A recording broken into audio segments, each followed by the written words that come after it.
I've never heard of that one. Anyways, I was working at the Macaroni Grill. Like, I was a waiter there for a while. There was 2 people that were sitting in the bar. That's where the open seating is. Right, they're just like, oh, there's, you know, you have to wait an hour for this, or you can just see if something opens up the bar. Or you can just punch someone in the face and take their table. Pretty much. So there was this couple sitting at the bar, and they were there for quite a while, and you know, I'm tending to my own table, so I'm not really obviously paying attention to what's going on in the bar or anything.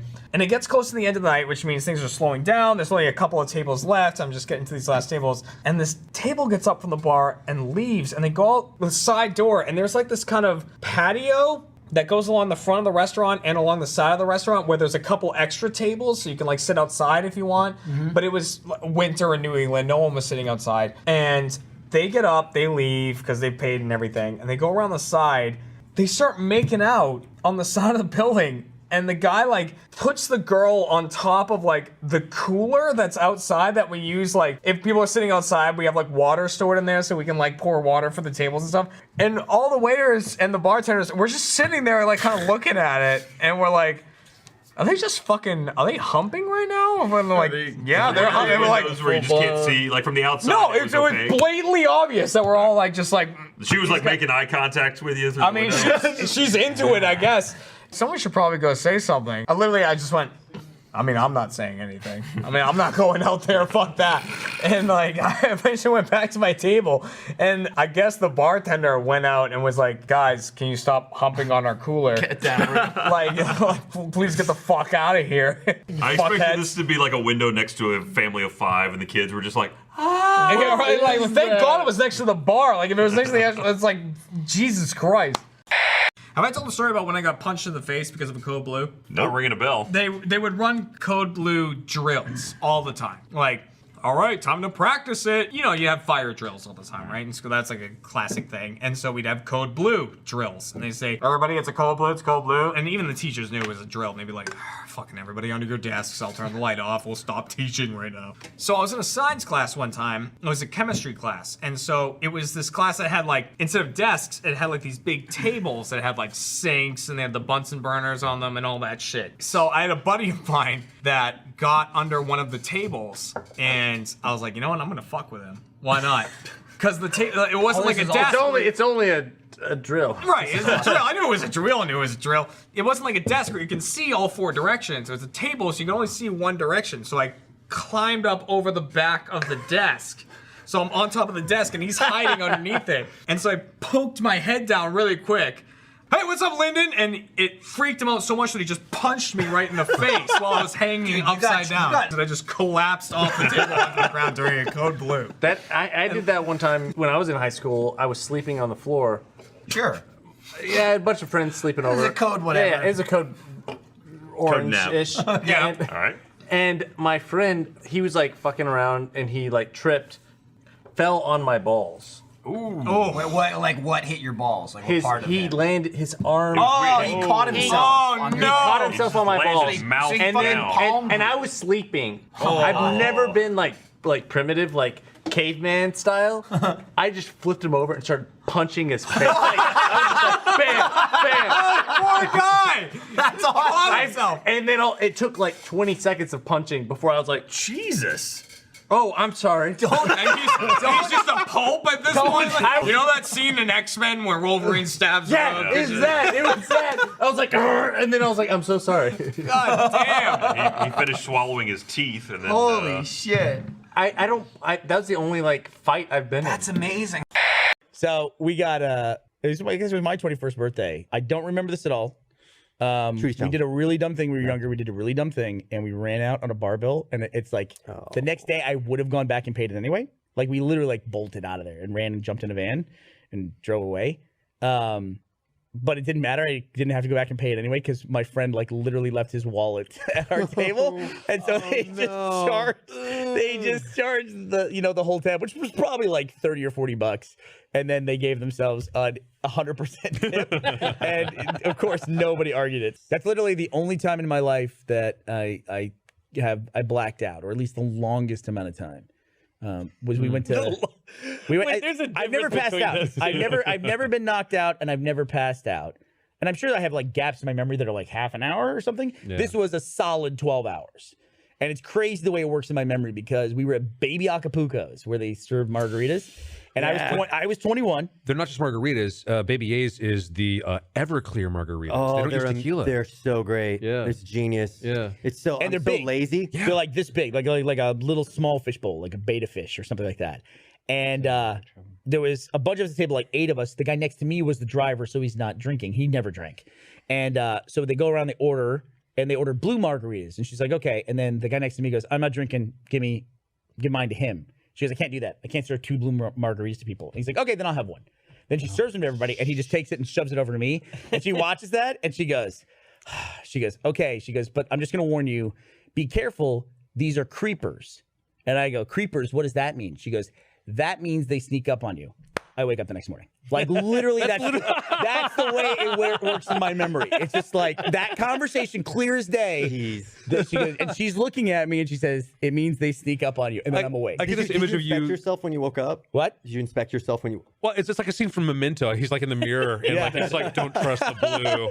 They'll creep up on you. Yeah, right. Yeah, I asked them what's in the purple Rita. Yeah. And everyone kind of knows it's Everclear, but I asked the waitress, and she was like, "Oh, well, no one knows. The owner makes it in the back room. It's a secret." And you just imagine there's just like a guy smoking in the back, pouring Everclear in this giant tub.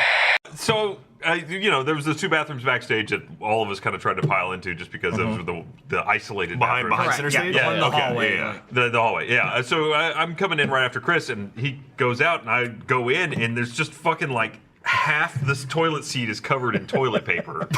And it's just kind of like dipping into the water. And I called him back. He's like, what the hell, man? All right. If you're going to do it, at least push it in the fucking toilet when you're done. I thought it was, all right? Yeah. I thought it was. I built, like it's a public. You built yourself a seat. Yeah, and you built yourself a layer with toilet paper That's around a nest it. is what that is. Yeah. Okay. Sure. I thought I had like pulled it into the thing. I guess it didn't catch no, all the way no, through. No. On the day, walking out, you're like, oh, I just thought I left it for somebody else. Nobody wants to sit on your fucking second-hand toilet paper.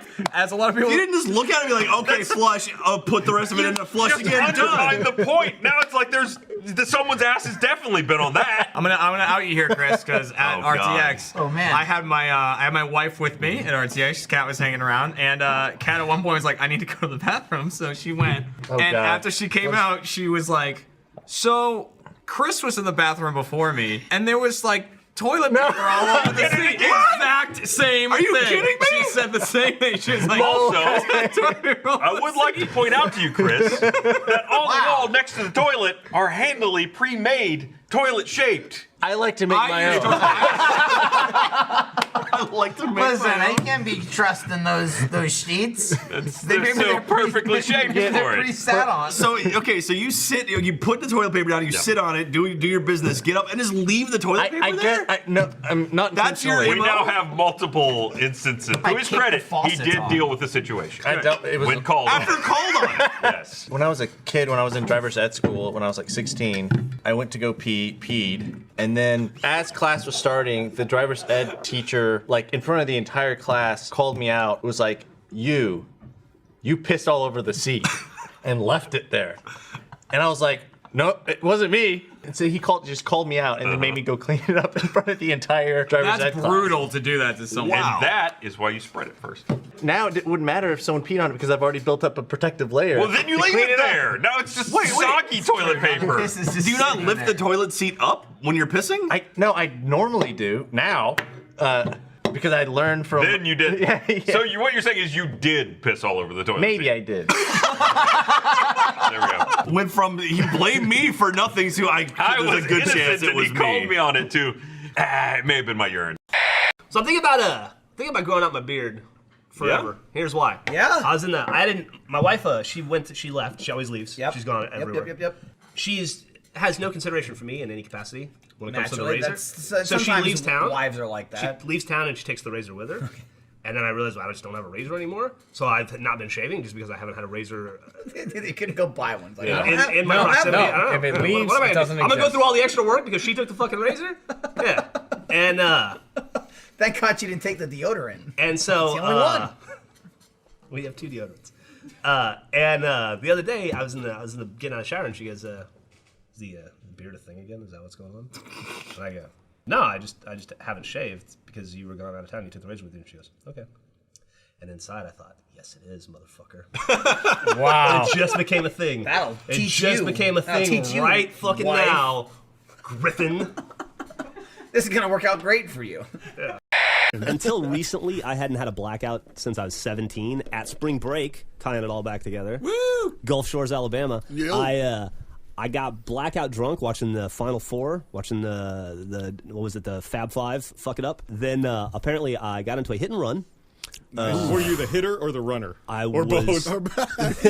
He started the car, got it running, and went and got in front of it. Supposedly, and people should not drink and drive. Supposedly, we drove through a parking lot, hit a couple cars, drove around the other side of the parking lot, parked it to get it to escape.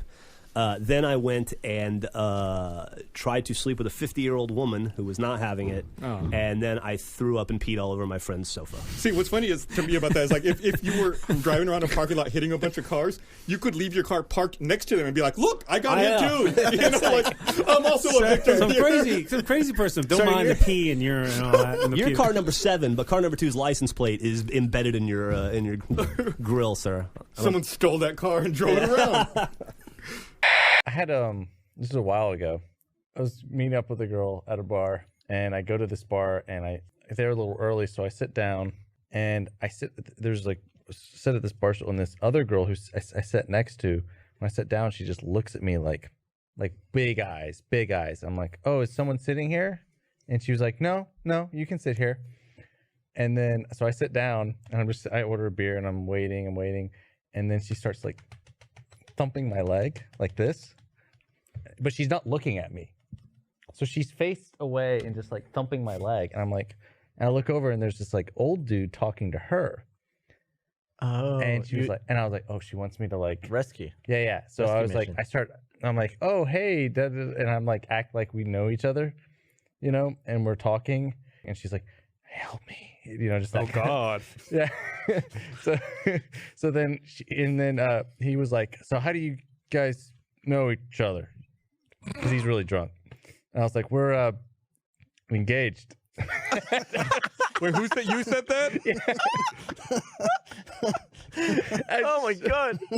And she looks to the other side and she's like, help me. No, I said, and he was like, prove it. Because I walked up, I was like, is anyone sitting here? He kept talking to her. She was like, she got kind of touchy with you. Yeah. So then she was like, she kept like put her arm around me, and then eventually she starts rubbing my cock. What? We're engaged, I promise. It's because it was below your knee. So then we're at this bar talking to this old dude and this girl, and she's just like and I'm like, what is going on? And she's like, we have to make it believable. I'm like, what? That's what's making it believable? He's gonna be looking at your cock. So she's rubbing my cock, and this old guy's getting really mad and jealous. And then my actual date walks up. Oh no! She's the next to you on the other side. No, she's like, what's going on? And then I was like, this is my fiance. Because I had to. Oh man. I like that you were that early as well. That all of this stuff took she place. was late. The other girl was late. Okay. Oh my God. And I just went home. Bernie, what are we doing here? Why are we here? We are talking about our favorite moments from the first 300 episodes of the Rooster Teeth animated adventures. And all of these definitely happened. Oh, every single one of these moments definitely happened. We are not just saying them on the fly and making the animators draw them. I think my favorite might be the 30-minute episode that Jordan dedicated to my racist Asian voice, which classic. I did one day as a joke, which is now going to follow me forever. No, it'll be fine. I mean, look who's in the White House now. You can be as racist as you want. It's cool. I'm running for president. Whoa! Putin hacked election, very bad. Oh, that's not getting in there. No, that won't make it. I'm sure they won't animate that. You know, another favorite of mine is when the characters all were walking down the beach, the sandy beach together, and all of them had their shoes off, and it was like really close up on their feet. And then after we walked down the beach for a while, I looked back and I noticed there were times when there was only one set of footprints. And I asked Gus, why did you abandon me? And Jordan says, no, we were too lazy to animate feet. That's all that was. How is it possible that there's been 300 episodes of the show, we've been animated as mock women, that horrible Asian racist character that he made me play. I think I was an evil genius with a platypus. Oh, right. Flatbush, the platypus? Flatbush, the platypus, an old-timey announcer. And Jordan has somehow never animated himself one time in 300 episodes. It's a ripoff. Yeah, so this episode, to commemorate 300 episodes, we're going to finally see Jordan's face. Very specifically his face on camera. That tight zoom in on him. Yeah, I think the toughest part, though, is all the RTAAs that we couldn't air. The ones we made but then didn't pass approvals. Right. They tried to do that crossover slow-mo guys RTAA. Oh, right. Well, it was a slow-mo, it was a RTAA, but instead of being like 12 frames a second, it was at 10,000 frames a second. Yeah, that must have been hard to animate. Everything going so slow, all the individual pieces of that thing exploding. Yeah, there's like all the particulate flying everywhere at 10,000 frames a second. Yeah, and the cool thing was like the animators drew individual pieces of debris. They didn't like copy and paste them. They were like, oh, if you zoomed in and then zoomed in again, you could see that they were all just like totally distinct in their own way. Yeah, you would say it's procedurally generated, but it wasn't. It was actually done by hand. And they didn't even bill any overtime for that. They must have got it done in like 40 hours a work week. That's incredible. That's just nuts. I think one of my favorite episodes was when the dolphin took LSD and the lady gave it hand jobs. Oh, right. Classic. I mean, it's a classic love tale. But we didn't get to air the sequel to that, the follow-up story to that. Oh, the super LSD? Yeah. When the dolphin takes acid, like, what kind of experience does it have, right? Like, does it see, like, multiple rainbows of color and, like, is the water changing color around him? Well, it's fact that dolphins are descended from aliens that dropped them off here. So they probably see colors that we can't even envision, Gus. Right. They see colors between colors. Do they see... They see sounds. I was going to say, do they see sound? They see sounds. Visually. And it was amazing how the animation team figured out how to animate sound. They can see LSD when it's coming at them on the little piece of paper. I'm just assuming, I don't actually know. When it's coming at them, they can see that on a molecular level and how it interacts with the universe. And then that interference transfers to their brain. Then they can communicate with the aliens back home. And the aliens are like, we thought we saw the last of these guys. And then there's like huge alien metropolis that's floating on an asteroid that's orbiting another huge city planet. And then you go down and there's a huge like town square filled with celebration that they recontacted the dolphins. And everybody's on LSD, and everybody's giving everybody else hand jobs. Alien hand jobs. All those alien dicks. So many alien penises. And the aliens don't just have one kind of dick. Like, every alien has a unique penis. Oh, that's amazing. I can almost see it. I wonder how many Google searches the animation team had to do of dolphin penis in order to find the exact, actual, like, correct way to draw a dolphin penis. There's a room full of Secret Service agents somewhere that monitor that. Our animators come up, and they're just like, we're gonna let these go. Yeah, we're not gonna look further into this. I don't want to know. Really, there's no good scenario here. I would have thought that we had used up every idea for the RTA over 300 episodes, but I guess we had a couple left. That was a lot of fun. I feel like we should do this every week now. Yeah, we just need to discover another color besides blue. Ooh, red. That's my hope for the next 300 episodes of RTAA, featuring second color. Here's why I'm angry. I live in a part of town in Austin that is right by a road that has been under construction now for about 2 decades. Yes. How long has Mopac been under construction? It's nonstop.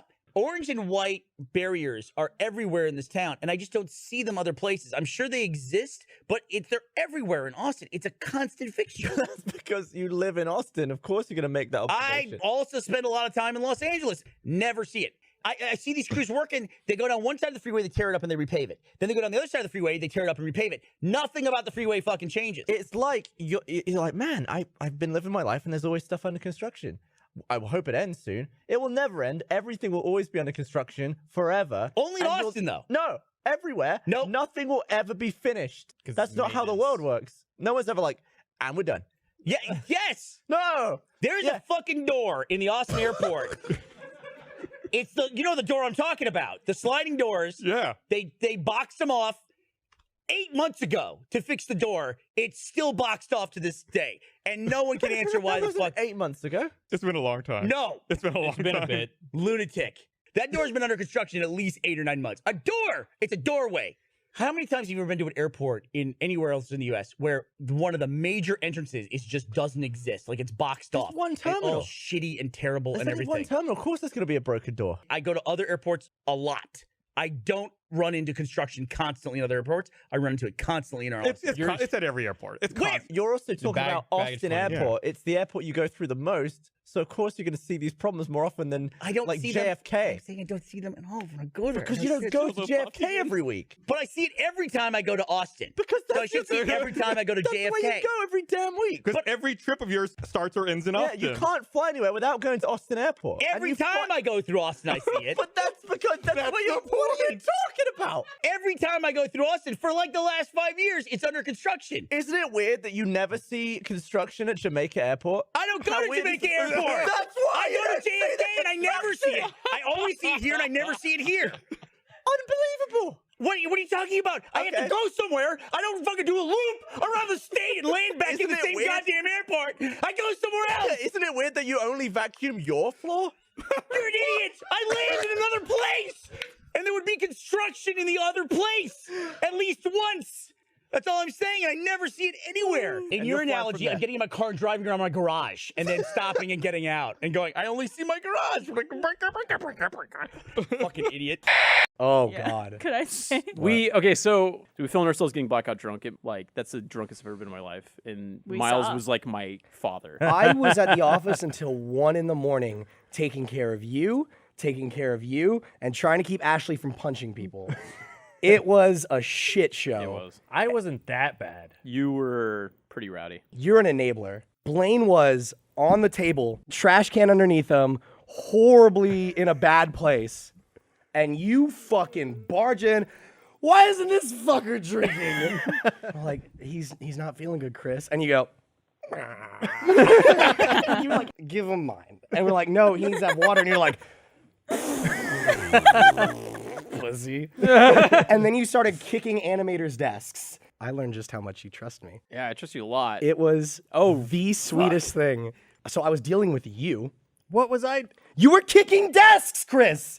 You were walking around kicking things that just didn't belong to you. Jessica hauled you out of like our stage 5 area, and she was like, I'm so sorry. He's like kicking computers. And you were like, they were desks. And we sat you down on the couch in the break room, and you were like, she was like, can you please just watch him? So I watched you, and you and I got into a discussion about the importance of friendship, to which we were discussing something that had happened at work, and you didn't really want to talk about it, but I could tell you wanted to talk about it. You like inferred to what you want to talk about, and you went, because, I mean, you know what I'm saying. And I smiled, and you went, nah, but you know what I'm saying. You said, but you know what I'm saying about 7 times without me adding anything. It was incredible. It was like a fucking action figure that has like a line that he says over and over and over again. But did you know what he was saying? Oh, I knew exactly what he was saying the first fucking time. I kept saying, yeah, I know what you're saying. And you go, yeah, you know what I'm saying. We should.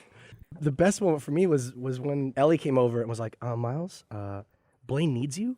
And you go, oh. You were like, again, you were passed out, head down. Miles. And I came over, I'm like, what is it, Blaine? And you go, I go, what? Are you okay? Okay, what do you need? You go, hand. Oh my God. I was like, do you want me to hold your hand? And you nod. Oh God. So I held your hand, and you go, I trust you so much. It was, my fucking heart melted. But apparently you just kept saying, like, as soon as I left, you started whispering to Ellie and Jessica, like, I need Miles. And I was like, what is it? And you were just like, I just trust you. I was like, you don't trust them? And you're like, I do, but...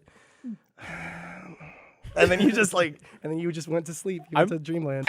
Gavin or Google? Google or Gavin? Which one said it? Let's find out. I'm feeling lucky. The first phrase was, do cats know? Oh, great. Do cats know when you turn off the light? Which is a great question. Because just recently, Ashley's cat Nutmeg was in the middle of like the bathroom rug, just sleeping in the middle of the night. And I walked into the dark and full on stepped on Nutmeg. She must have been like, what the fuck is wrong with you? You crushing that pussy. Oh my God. But cats have no idea that we can't see in the dark, right? They have no clue. Yeah, they probably think we see like they do. They just all of a sudden, like, we go blind for no reason to them, right? The other response I got was, do cats know why people want to squeeze them? I think Gavin said, do cats, the squeezing one. Because Gavin likes to squeeze things, and whenever he sees a cute animal, he goes like this. Ooh. So that's accurate. By that. Do you know Joel does the same thing? Joel goes, poor kitty. Poor kitty. Yeah, he'll stand like a cat will be walking and Joel will straddle it on either side of its legs. And then he bends down and goes pat, pat on either side with his hands. Like he's read about people petting cats and he's just trying to figure it out. Yeah. And he pats on either side. And to Joe the cat, he just does this. He goes, cat, cat, cat, cat, cat. All right. The next phrase was, where is? The first thing that came back, where is the internet exactly? And the other one that came back is, where is the world's first poo right now? That's absolutely Gavin. Gavin said the poo. Gus, you want to talk us through this? Okay, where is the internet exactly? Is someone wondering what country has jurisdiction to regulate the internet? You're giving a lot of credence to Gavin and Google, buddy. I'm going to think that one's Gavin. And Barbara saying the poo one? Absolutely. Still reigning champion, Barbara Dunkelman. The fact that the word poo was used. Should it have been poop? It's a very Gavin word. Well, I mean, at some point, life was just like cells dividing and stuff. But at some point, something took a dump. Where was it? And what was it? Do you think and it how still big exists? was this dump? No, it doesn't still exist. It might be a fossil. A fossil. But it was somewhere. It's the first of everything. You'll get tetanus. I just got a tetanus shot. Did you? Need Well, you can get the $1 car. They're good for 10 years. You're supposed to get them like every 7. I was about 8 in, and my doctor was like, Yeah, see, he's like, you should I went and got like a physical. They that don't I don't really- ever go. And the doctor's like, when was the last time you got a physical? And I was like, I don't know, like 8 years ago. And he's like, I'm in that same boat. You know, you're like 42. And I'm like, yeah. And he's like, you should probably get them more often than every 8 years. And I was like, I should or I shouldn't. And Well, let me tell you, Doc. I don't really know what that's saying. he was like, you're going to need a tetanus in about 1.5 years. And I was like, okay. And he goes, you're not coming back for that, are you? And I was like, nope. Come back when I'm 50. And he's like, I'm going to give you one today. I was like, all right. I just had the Fine. And then he just ran at you and stabbed you with the I just had the Tdap from behind. And then he did the smooth move. Like When Sam the nurse Fisher came there style. and she goes, I'm supposed to give you this survey on this iPad. Please fill it out and tell me how your service was. And I was like, fine, give it back. She goes, okay, now I'm going to give you a shot. Oh. I was like, you did that shit on purpose. She's Oh, like, I damn. absolutely did that on purpose. She's like, we do not give surveys out after we give shots. That's ludicrous. It is ludicrous for a 42-year-old man. Everything was going Then well. you'd be until like, they stabbed the me. bad lady hurt me. Like, well, what review would you give? I went in for a shot, but I didn't know. 1 out of 10. Took blood. Ow. Farts are one of those things that's like universally funny. It's like probably one of the first things you laugh at as a little kid, and then like even as an adult or as an old person, you're still laughing at farts. I feel like there's very few things in the world that are universally funny from the time you start life to the time you end life. Did anyone ever blame a fart on you growing up as a kid? I don't know. I don't think so. No traumatic experience. I have a traumatic experience, but we were in a school assembly, and it was during a moment of silence for like, it was like Veterans Day or something like that. And there was a kid in front of me who was like the most disgusting, annoying kid in school. He rips a huge one, and he does this thing where he turns back at me and goes, ew. And I was like, that was you! But I obviously like couldn't say anything because we were in a moment of silence, but then everyone was looking at me. I remember I had a bully in some school, and he was a pretty big guy, and there wasn't much I could do, but there was one point where it was just like me, him, and someone else, and I was let one completely silent, and he was like a really big guy, and I just remember thinking, who are they going to think did this? That was my. I got him. How bad did they beat you up after that? Yeah. I don't remember. He just looked off to the side. Yeah, anyway, what's next? The best place to fart is on a plane because no one knows who did it. That's bullshit. It's also stinky as fuck already on a plane. Exactly. So nobody knows. Just kind of blends You know what in. the opposite to that is? Farting on a Greyhound bus because everyone thinks it's probably them. Everyone's just sitting there and farting the whole way. And so if they smell another fart, they're like, maybe it was me. And then they just keep going. They don't care. Scratch their belly a little bit. I've ridden on a Greyhound twice, and it's just a transportation machine for farts. That's all it is. You buy a ticket to transport your fart from like Houston to Dallas or from Austin to Houston or wherever. Like, well, those seats also are probably very absorbent. they're extremely absorbent. They're more absorbent than a Bentley or whatever other than supple calf leather. Yeah. I always hear those horror stories about executives throwing shit and doing that. I have many stories about. Really? Well, this guy was an absolute madman, and he may or may not have had a drug problem at one point that made him very excitable. But his office space was the size of this studio, and all that was there was one desk and a ping pong table. And whenever he got pissed off, he'd throw the ping pong table. And I think he bought them just because he knew he would break them. You know? So one time he threw. I was on the other side of the room, and he's like, "Did you call that client about that thing?" And I go, "I'm about to. It's about to happen." He was like, "Well, here, maybe you should send an email. Let me help you with that." He grabs my laptop, throws it at me from across the room, and it shatters against the wall behind me.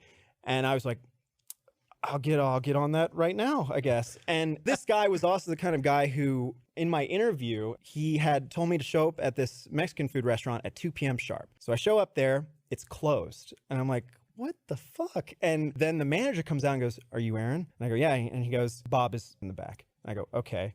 This guy is sitting at this 10-person table at this booth, but he's in the back of it. He goes, "Aaron, I've been reading about you. I know everything about you." He goes, "You want to see?" He opens up this tome of this huge book. He slides it over across the table to me, and I look at it, and it's an astrology book, and it's turned to my birthday. And he goes, "I know everything." Good. Go ahead and read that passage right there. He goes, "Read that passage right there." So I start reading it, and he goes, "Out loud." And I go, "Aquarius are sometimes known for their predicate." He's like, no, get to the weaknesses. And I go, "Defiant, something. And he goes, ooh, that's not good for our business. That's not good at all." He'd already read them, so he knew. He was just making sure I knew. And he goes, "Why would I hire someone with these weaknesses?" So I was like, and before I could even answer, he said, "Turn to July 28th. So I turned to it, and he goes, "Read it out loud." Okay. And he goes, no, skip to the weaknesses. So I get to the weaknesses, and it says, panicked, disturbed, volatile. And I read it, and I was like, he goes, "Oh man, panicked, disturbed, volatile. That guy sounds like a real fucking nut, right?" Oh my God. Didn't you say you had a story? I do have a story. That's something you were embarrassed about? Yeah. So we were talking about, the birds and the bees talks we had in school. So when I was in the 4th grade, we had the "You're Changing Body" talk for the girls. And Brandon and I were talking about how it's a big deal for the boys. Everyone's talking about it, what are you going to discuss? And so basically you go in this room for an hour a day for a week or so, and they teach you about your period and what's going to happen. And they give you this little booklet, this little dinky. How old were you? 4th grade. So okay. Yeah. It's like, is this when they give out condoms or no? It wasn't about sex. It was just about your body becoming a woman. Right. And so it was this really big deal. Starter kit came with a tampon, a pad, some crap. And it also came with a friendship bracelet. Oh. But everyone knew that friendship bracelet came from the starter kit. So if you wore that to school, everyone was like, "You've started your period." So that was off limits. But anyway, I was mortified. I didn't want to talk about it. I knew if I came home with this booklet, my mom was going to want to talk about it with me. So I went home and dug a hole in my backyard and tore it up into little pieces and buried it. Holy shit, Becca. Oh my gosh. Every once in a while it would rain and little pieces would surface and I'd have to kick it back under the Oh my tube. God. So, was there one night 2 years later where you rushed from your bedroom and got a shovel and tried to dig that book back up? It came out as a zombie. Little hand shot up through the dirt on a lightning night. That's funny. Yeah. See, I don't remember what they told us because we did the same thing. It was 4th grade. But I remember everybody trying to figure out what they told the girls because the girls came out and looked scarred. Yeah, I mean, and didn't want to share it. Yeah. It was basically like, your life is over. The boys came out. It was the same thing. The girls came out and they're like, oh my God. And then the guys came out and we were like, oh, yeah. Well, I actually remember a kid in the middle of the talk going, boners. And the whole room was like, fuck. Like, just lost it. Yeah. For the first time I got BO and recognized it, I think it was like in the 6th or 7th grade. And like, I was wearing a sweater and I was like, God, what the fuck smells like onions? Just the whole day I went around, like, what does it smell like? Onions. Somebody smells like shit. I remember complaining to a friend. I was like, does somebody smell like shit to you? Someone smells like fucking shit around here. And then I remember, like, I smelled it and I was just mortified. Like, in the rest of the day, I like wanted to go home because I had been complaining about somebody smelling like shit. I was the shit smeller. Oh. So have you ever shit yourself? No. Like, Not even giving birth? No, that was like my crowning achievement. I didn't shit myself. No while pun giving birth. intended. Yeah. Yeah, I was really happy about that. But I've gotten like dangerously close to shitting myself, but I've never actually done it. Like, I've waddled into convenience stores screaming, "Where's the bathroom?" Did you park there just to poo? Or you Yeah, just... no, okay, so we were eating some really spicy Thai food. Oh. And right before we left, like, my stomach did that little flip. But it was only like a 3-mile drive home. I was like, I can make it home. But about halfway there, I realized it was bad and I had to pull over. And so I pulled over to the next gas station I saw, and it was under construction severely. It was adjacent to a bus station. I ran in so fast that my shoe fell off. Oh, God. And I didn't even give a fuck. I ran with one shoe on. And I'm Is like, that how you and Michael met? He found your shoe? Yeah. No, he's like in the car, wide-eyed, like, what's happening? And I'm like looking around frantically in the gas station, and the guy's in the back, he's like, go through the door. It's in the bus station side. So I go in, and it's like the bathroom is just the studs. There aren't walls, and there's a door, but you can see like there's like a good 3-inch clearing on either side of the wall. So I'm like, oh my God, I hope nobody comes in. So I just go in and like, I do my thing. I'm like, it's just horrible in there. It's like an open air, and I know this guy can hear me. And I've been there for so long. And then I finally come out and like do the walk of shame, and the guy in the gas station goes, "Did you fell?" I'm like, what? Did you fell in the toilet? I'm like, God damn it. Oh my God. Well, at least you made it to the I toilet. made it. Yeah, you didn't shit your pants. Yeah. And that's an achievement right there. Yeah. So when are you buying a third house? Because Well, you've yeah. had issues with this That's house almost too, a right? monopoly. No, there's nothing wrong with this house. Oh, I think you had issues with your air conditioner or something. Your heater was out. Oh yeah, it broke. Yeah. That would be an issue, Gavin. I forgot. No, it broke. Okay, it didn't actually break. There was some sort of it tripped some sort of safety thing. Everything modern is like super safe and it turns off. So a guy came out to fix it. Didn't have any experience with this new style of heating air conditioning thing, and he removed a panel and took it. You just took the He panel? reset it and took the thing off, and there was just like an open flame in the attic. All right. The next, because then it went out, and the next guy was like, "You cannot run it without this panel on. You can't do that. There's like flames in here." The first guy basically just stole part of my unit, and then we had to get whole. Yeah, it was a whole. How long was the flame exposed to just the house? A couple of days. I don't know. Whenever the heat came on. There's just like squirrels up in the attic roasting marshmallows over your open You just flame. never know. You never know you're getting someone good. Like the guy will go up the ladder. He'll go, yeah, here was your problem. This, and this. And he walks out. It's People like, are that full guy of had shit. no idea what he was Yep. doing. And he stole part of the house. Yeah. You can't just take And stuff. you paid him, right? People suck. Oh, yeah. It Yeah, costs yeah. like $150. Not bad to get ripped off. I though, could have for kicked it in $150. half for free. Yeah. And I paid someone to do it. Yeah, but $150 isn't bad. Someone on Could Twitter have taken says you for $1,000. Someone on Twitter says you should sell Gavin's house in the RT store. He would probably shit his reviews. Yeah. It would move. It'd be like, I'll get a shirt, a poster, a house. It would probably at least still get a and 3-star rating on the site. Yeah. Or 3 Rooster Teeth. You know, if you buy Gavin's house, we'll throw in a free set of Achievement Hunter coasters. You'll get a free shirt. I will furnish it myself. There you go. With Achievement Hunter products. I'll put a shower curtain in every shower. Wow. I went snowboarding once, and it was in New Jersey, and it was like a fake mountain, like not real snow. Right. I would either bust my ass immediately, or I'd be going like 70 fucking miles an hour, and I would literally like throw myself on the ground because I was like, I'm going faster and I can't stop. I was literally trying to like lean to like fucking pivot and actually snowboard, and I'm literally just like sliding down in a perfectly straight line. And there was one. It was like near the end of the day. I ate shit all day. My fucking ass was killing me from like hitting the ground over and over and over again. So I'm going down. I see in front of me, and there's like this woman and her like little kid is snowboarding, and I'm like, I'm gonna fucking nail them. Like I'm gonna nail them as I'm fucking tearing ass down the mountain. I'm gonna nail them. So I decide like, it was like the furthest I had went without falling, but because of which it was the fastest I was going all day. Like I made it halfway down the mountain without eating shit, but still had no fucking control. It was just like pure luck that I was It's just like, I'm gonna crash, so but I'm when? flying, and I'm like, I'm gonna hit this one. I have to stop before I crash into her. So I like fell on the ground and like threw myself on the ground, and you put your board like up. So Yeah, it like so it hits, scrapes, it scrapes snow and slows you down. Doesn't fucking matter. I was going so fucking fast. I'm like, oh shit. And like I'm feet first when I board out. It's like the woman's like right here. I'm flying towards her, and I go boosh and take out her legs. I go under her. The woman went in the fucking air completely over me, and I went like another 20 feet past her, and I was like, oh fuck, like I had nothing. Did you just keep going and never look back? No, well, I was there with my brother, and it was like, he gets over to me because he can actually snowboard. He gets over to me, and he's like, oh fuck, and he's like, oh, are you okay? Talking to the woman, and she's like, oh, what? Like she's like fucking out of it, and this little kid comes over, and he's like, mommy, are you okay? And my brother's like, oh, are you okay? And he's like, get the fuck out of here, get the fuck out of here. And he's like pushing me away, like, go, and I'm like, and I'm like, I just like fucking run away down the mountain as this woman's like, I was hit by a truck. Did anybody see it? And I was just like, God, I better get out of here.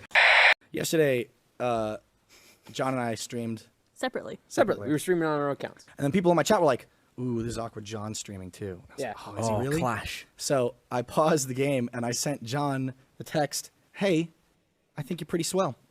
Yeah. John, what was your response to that? My response, I got the text, and Lynn, Aaron's brother, was sitting next to me, and I said, how do you respond to that? And he said, you said a dick pic.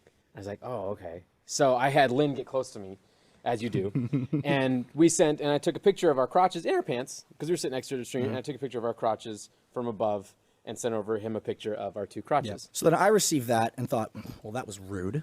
So I responded you didn't. in the logical Progression. way.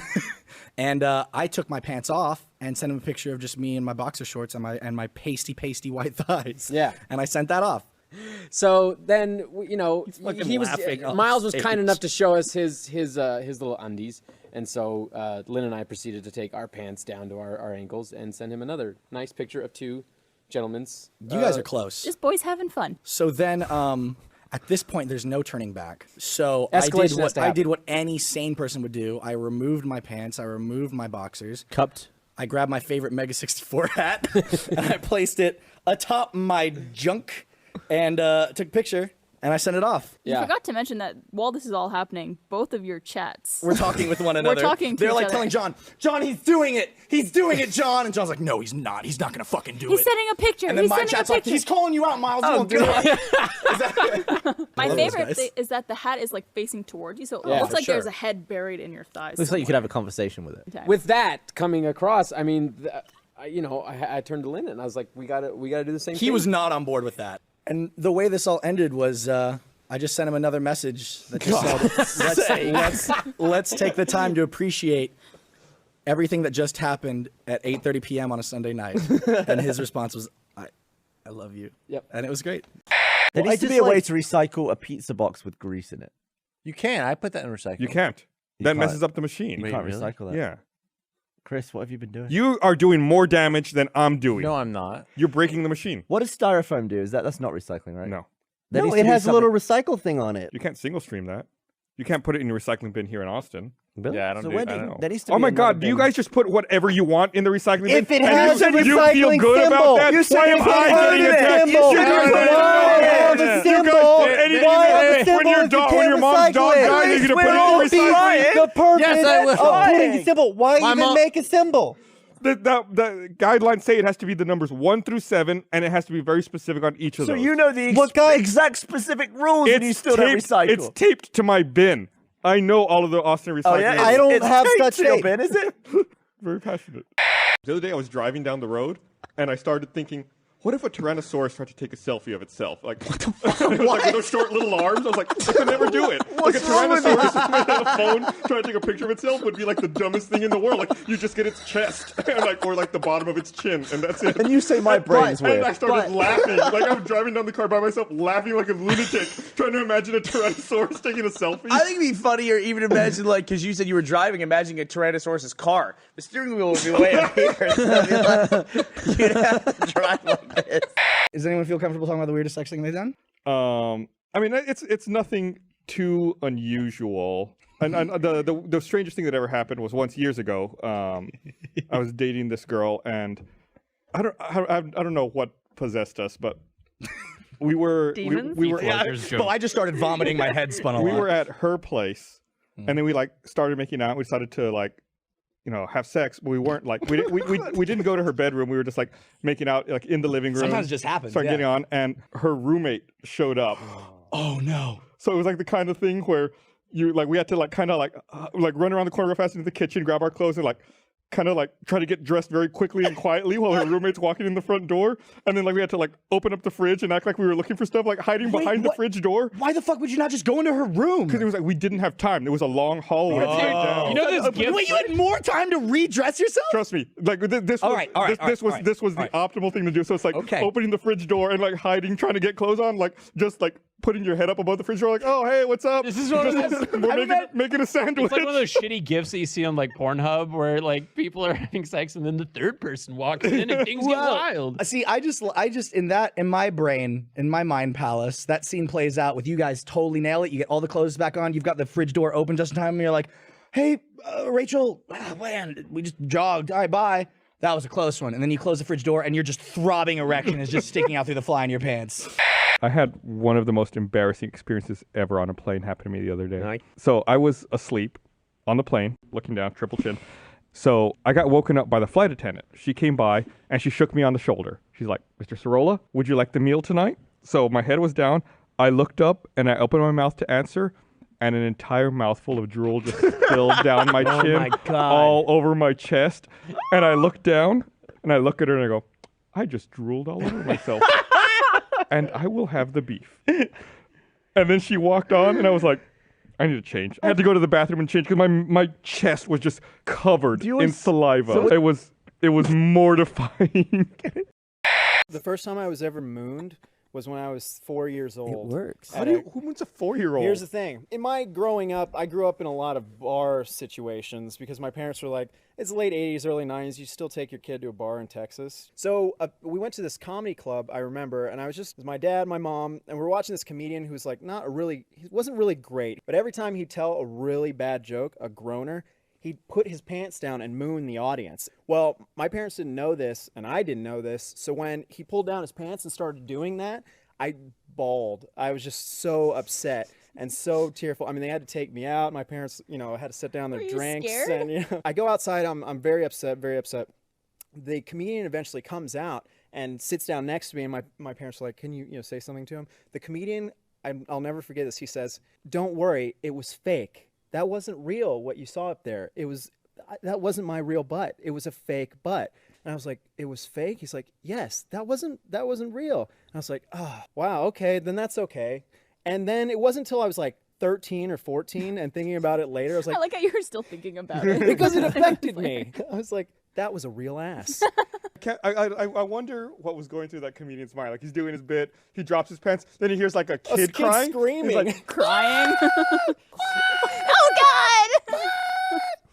If you could have a business on the moon, what would it be? Moon shoes, easy. People need shoes. Protect against the rocks. Yeah. Moon shoes. Yeah. No, think about it. I'm trying. I'm really trying, man, Brandon. I'm trying to get there. They can't bring infinite shoes with them to the moon. You got like 2 pairs of shoes max. So how are you making these shoes? I don't know. I have a business. I'm sure there's something. You're just importing them from You're Earth. so quick to that. I would have a movie theater. A movie theater on the Watching moon. a movie Okay. on the moon, like a drive-in. If you had a drive-in, you had like the Earth in the background, and that was your view. Like that'd be cool. Well, I guess if you have to have a drive-in, I'm making moon cars. Yeah, you There you make go. the There you moon go. cars, and I'll You make know the how, driving. but to get into the car, to walk to your car, you can't just walk in your bare feet. You gotta wear moon shoes, man. You gotta get moon shoes. This episode of the RT Podcast is brought to you by Moon Shoes.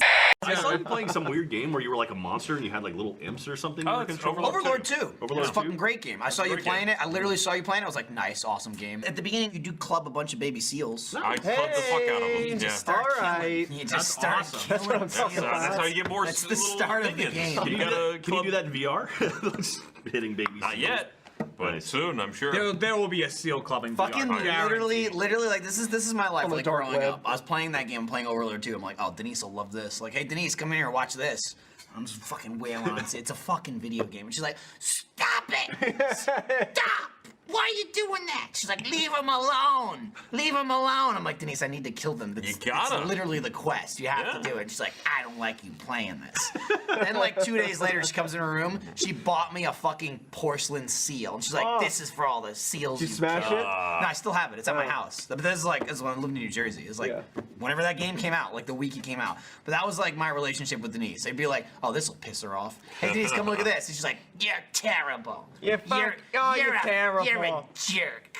Why are you killing them seals? I'm like, look, they're screaming. Oh, they're dying. Oh, look, Denise, look, no. And she'll walk away. I'm like, no, look. Oh, I burned it. Oh, I set it on fire. Look, it's totally fine. You kill the parents too.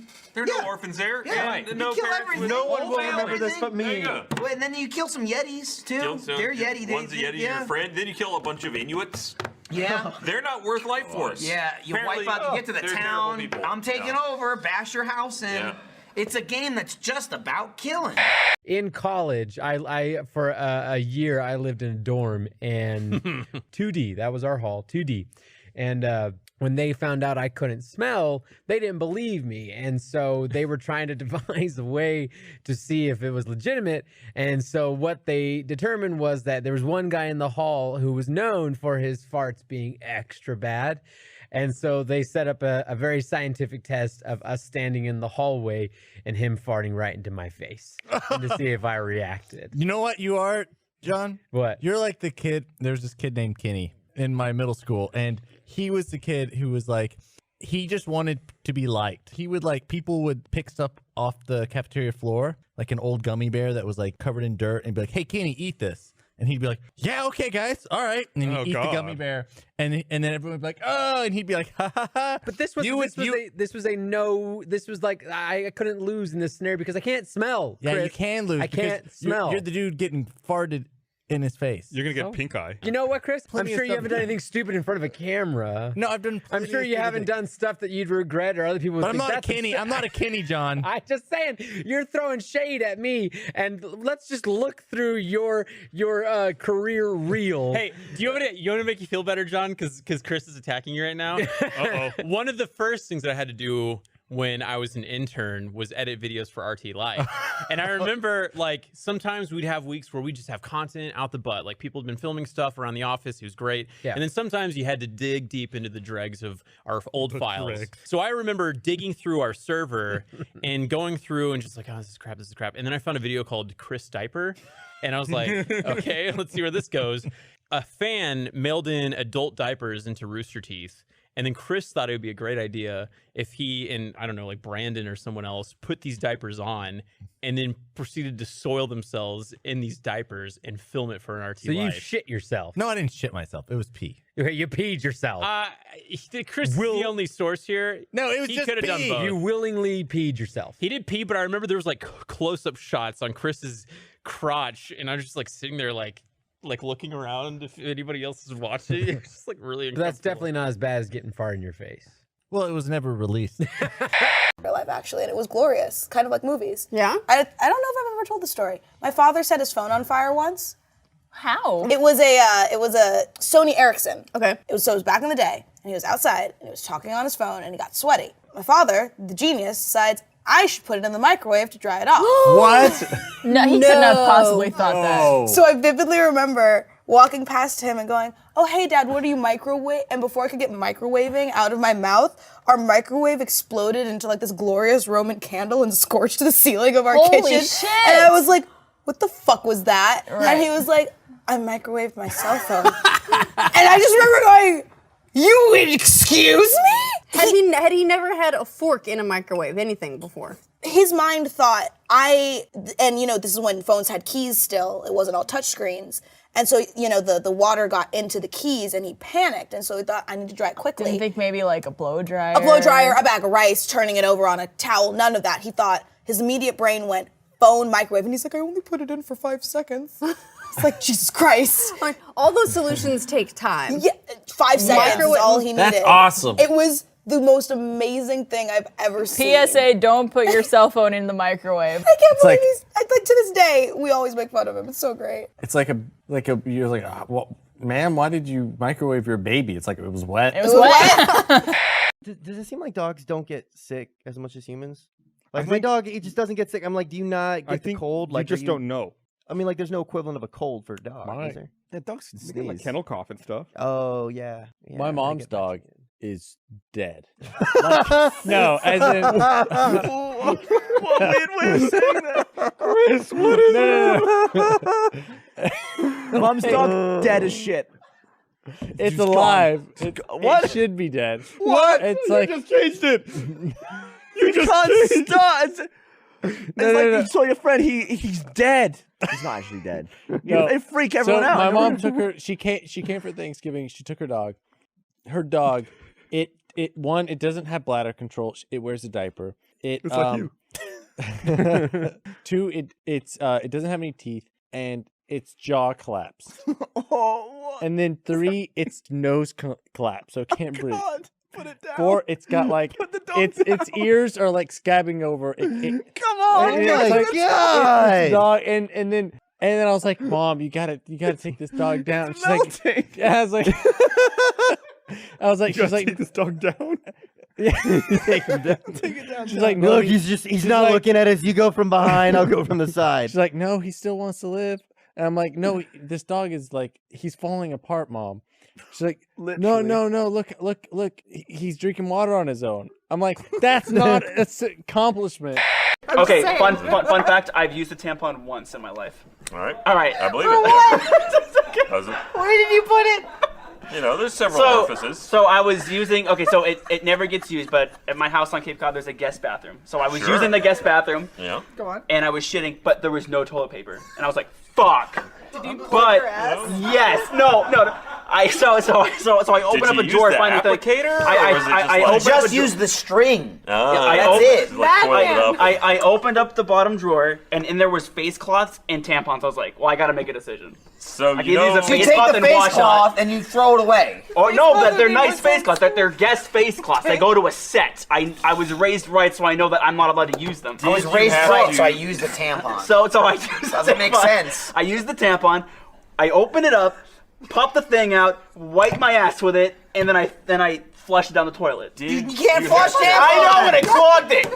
Did you have to have a conversation with your mother as They're to why absorbent, one of her tampons man. was gone? I knew that. So then a few months go by, and Did my she mom's need like, to explain to you "Why how is there a things worked?" tampon wrapper in the trash?" And I was like, "Oh, I had to wipe my ass with a tampon." And that was I'm glad you didn't like insert into your ass to cover the diarrhea flow. No, yeah, no, it was Good. just it was a regular poo. It wasn't like anything okay. like flowing out. It was just like I just needed something to wipe. So I used the tampon. Next time, use the washcloth and throw it away. You can just That would have buy been good of another a one. story though. It wouldn't have been. It would have been better for you personally. Probably, but I mean, probably.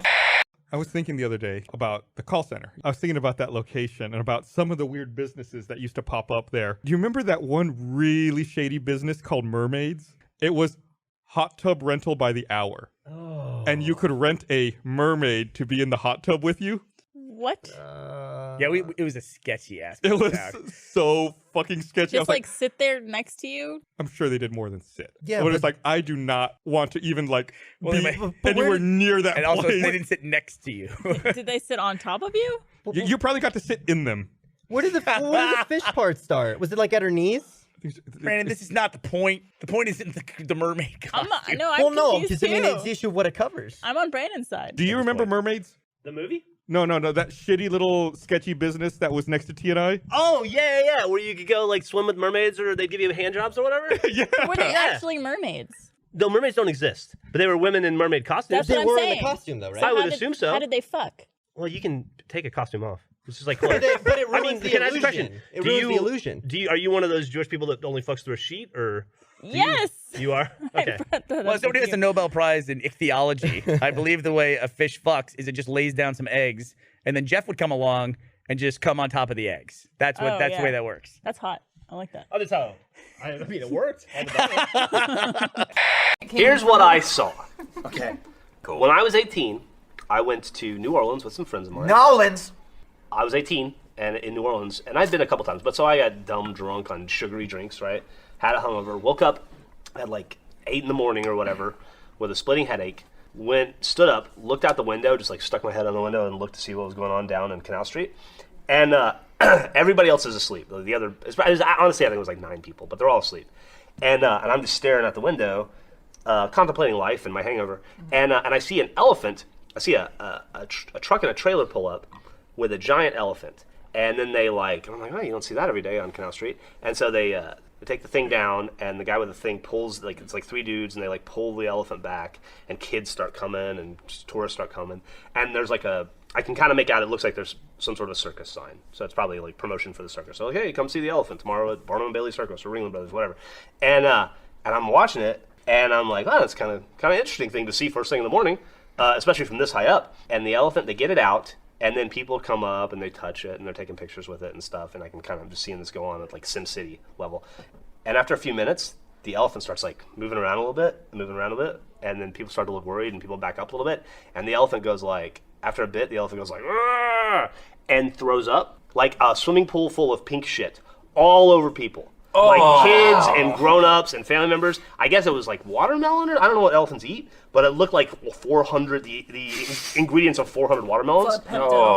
And just like, and kids are like covered in elephant vomit. And the elephant's freaking out, and the guys are freaking out trying to contain the elephant, and people are running away, and they're like, you can tell they're afraid of a stampede, and they're just like shoving with all their might to like, and I guess they have like cattle prods or something, and they like get the elephant back on this trailer, and the elephant's like fighting, and eventually they get on the trailer, and they fucking shut the door, and they just took off. And there's just like pink elephant vomit everywhere on Canal Street. Like it covered a block. That's amazing. And people just like running in terror, covered like little kids. Like, 6 women took their tops off and then yeah, beads were raining. Craziest thing I had ever seen in my life at that point. And it was like in a movie, somebody goes, Ronnie goes, what are you doing? And I was like, watching an elephant puke on people. And I was like, shut up. And went back to sleep. I'm like, all right. And I just went back to bed too. On that same note, did they ever do the crash car outside of your school? Oh yes, what was it? Shattered Dreams. Shattered Dreams. Yeah, yeah. That's fucking the U.S. school system. They pretend your friends are dead. Oh my god. And then they put them in a casket. Yeah. You never had that. You never heard of Shattered Dreams? Let me walk you through it. And you know what the fucked up part was? Is that you wanted to be the kid who died because you got out of school for the day. You got to go chill and then wake up in a casket. Yeah. So it was like the police department and like it was like this whole day of like staging a death. Yes. I'm serious.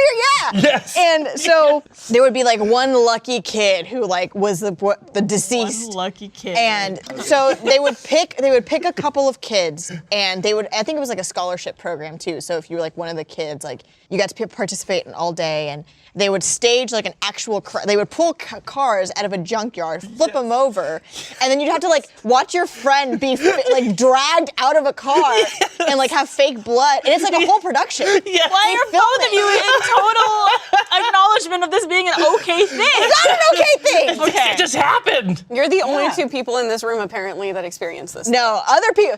Let me know. Shattered Dreams. It was a thing. They know. There was another thing too where it was all about against drunk driving. So they would ring a bell like throughout the day, and then like one person, like whoever was the designated kid, would like leave out of class, and then they would put like crosses in the front yard of the school. You were gonna say they put like a dummy in the kid's seat. That'd be so cool. He's still here. Yeah. Did you go to religious schools? No, I just went. I grew up in a that fucking was at like small, public high school. Yeah, small ass like conservative town. That's really weird.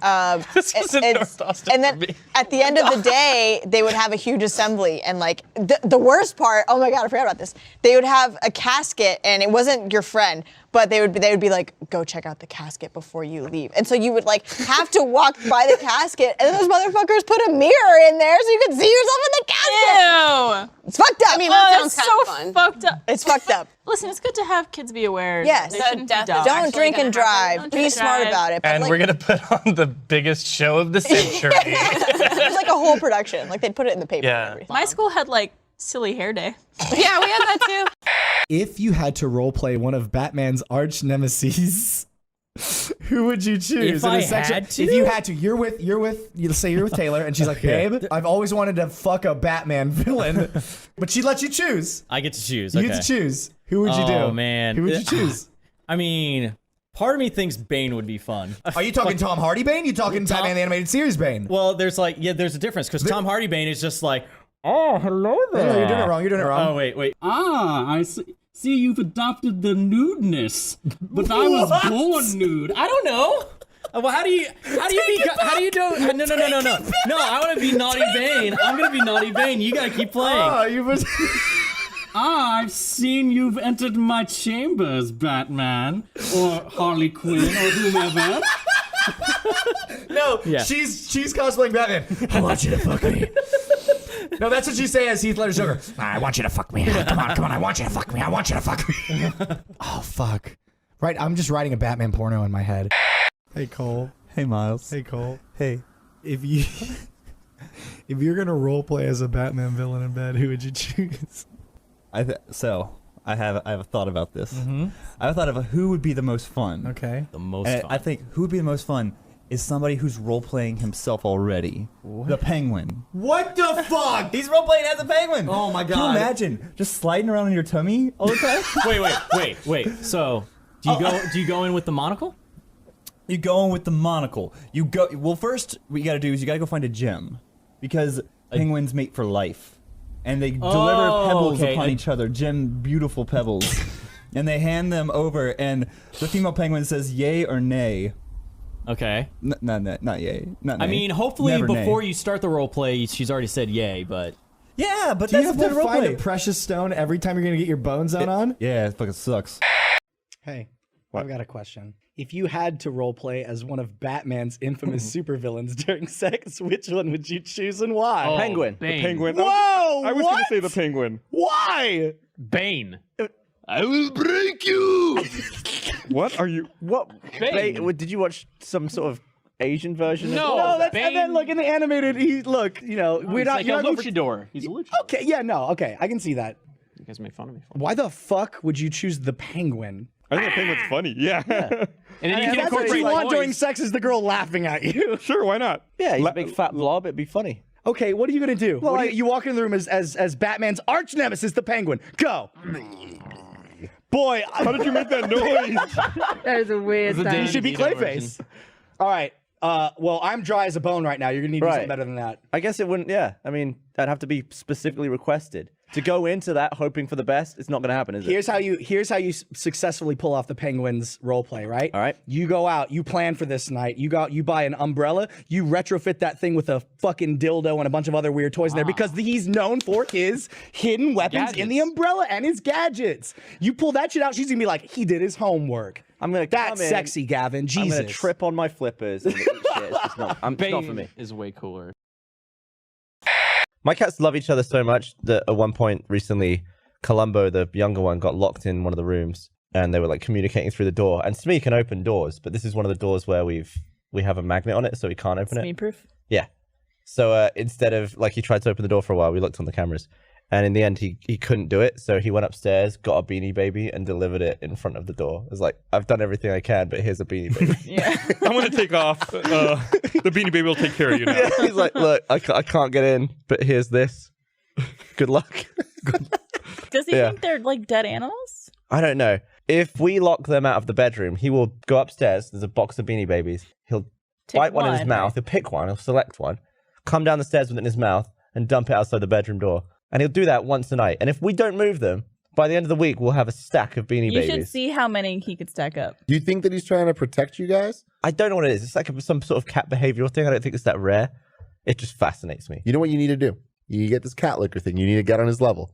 You need to give him a couple licks. See if he lets you know what You she's doing should with the Beanie bring Baby. him a Beanie I'll Baby. bring him a Beanie Baby in my mouth. With the Roll down my wooden staircase on my hands and knees. I wonder what he's thinking. What do they mean to him? That's so weird. Well, he probably thinks that they're confusing other people. So he's like, I'm not going to be here guarding my boy in the other room. Yeah. But they're here, so you can't fuck with them. Or maybe he's just trolling you. Maybe he's way smarter He's than in all on of it. us. Well, that's the thing is that, so if the door is open, he'll sleep on the bed. And that won't stop him. Sometimes he'll just get like a cat idea where he's just asleep on the bed. And at 4 a.m., he just thinks, well, I'm going to go and get a Beanie Baby. He'll get off the bed, go all the way upstairs into the office upstairs, grab one, dump it at the foot of the bed, hop back on the bed and go back to sleep. But it's like, it's a comfort thing, the cat with its little cat brain made that decision. Why? I saw the Woods live at the theater. It was really cool. All of our friends were there. Sugar Pine was there. Obviously, they made it. But I took Millie because she lives Sugar Pine, right? And so they found out we were going, and they asked if Millie would want to check people in. And so she was at the front. There were 400 people there. There was a list of 300 people that bought tickets and 100 people that were like VIP people. And she had like these two lists, and they put her there.